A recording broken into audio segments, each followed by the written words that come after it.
တချို့မိုးတွေကရွှေထက်တောင်ပိုတောင်ဖို့ကြီးပြီးအရန်ဈေးကြီးတယ်ဆိုလားတင်သိပါသလား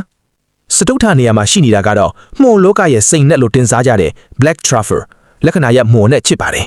သူကမြေအောက်အနက်30စင်တီမီတာလောက်မှာပေါက်တက်ပြီးဒါကိုရှာဖွေဖို့အတွက်ငငယ်ကလေးကအထူးလေ့ကျင့်ပြီးထားတဲ့ခွေးတွေကိုတုံးပြီးရှာဖွေရတာပါဒီမိုကိုအစင်းမြင့်စိန်ကန်စားထောက်ဆိုင်တွေမှာပဲသုံးဆောင်လေးရှိပြီး1ကီလိုဂရမ်ကို American Dollar 2500မြန်မာငွေ300ကြီးအထိဈေးပေါက်ပါတယ်တတိယနေရာမှာတော့ဂျပန်နိုင်ငံရဲ့တောဝိုင်းတွေကထင်းရှုပင်ဒီအောက်မှာပဲပေါက်လေးရှိတဲ့မတ်ဆူတာကီမိုရှိနေပါတယ်ဒီမိုကိုအခုတည်းထိလူလုတ်စိုက်ပျိုးနေတဲ့အောင်မြင်အောင်မစိုက်ပျိုးနိုင်သေးပါဘူးမိုးပေါ်တဲ့ယာဒီမှာဆိုရင်ရှာဖို့အရန်ခက်ခဲတာကြောင့်လူကိုယ်တိုင်လက်နဲ့ပဲလိုက်လံခူးဆွကြရပါတယ်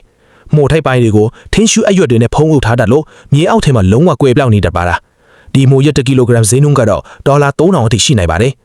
ဒုတိယနေရာမှာတော့တရုတ်နိုင်ငံရဲ့ Cordyceps ရှာရှန်ကာမိုရေမြေကူးမိုကနေရာယူထားပါတယ်သူကယူယူမိုဒီမကပဲတားကောင်ခူကောင်တွေထဲမှာကပ်ပါပြူပြီးပေါက်ဖွားတဲ့မိုအမျိုးအစားပါကဘာပေါ်မှာဟီမာလယာတောင်တန်းအမြင့်ပေ4000ကျော်တိရှိတဲ့နေရာတနေရာမှာပဲလူကိုယ်တိုင်လက်နဲ့လိုက်လံရှာဖွေစူဆောင်းရတာဖြစ်ပါတယ်ဒီမိုကိုတရုတ်ရိုးရာဆေးပညာမှာအလွန်တန်ဖိုးထားကြပြီးအိုမင်းရင်တော်မှုကိုတားဆီးပေးနိုင်စွမ်းရှိတယ်လို့ယုံကြည်ကြပါတယ်သူရဲ့ဈေးနှုန်းကတော့1ကီလိုဂရမ်ကိုဒေါ်လာ9000ကျော်အထိရှိနိုင်ပါတယ်ပထမဆုံးနေရာမှာတော့အီတလီနိုင်ငံက white truffle ပဲဖြစ်ပါတယ်မိုနဲ့တွင်းနဲ့မတူတာကတော့ဒီမိုဖြူဒီကိုလူလုတ်ပြီးအတုလိုက်ဆိုင်လို့လုံးဝမရပါဘူးတဘာဝတော်ဝိုင်းတဲကတစ်ပင်အချွေအမြင့်ဒီနဲ့အပြင်အလံအမီတဟေးပြုတ်ပြီးမှသာပေါက်ဖွားနိုင်တာပါ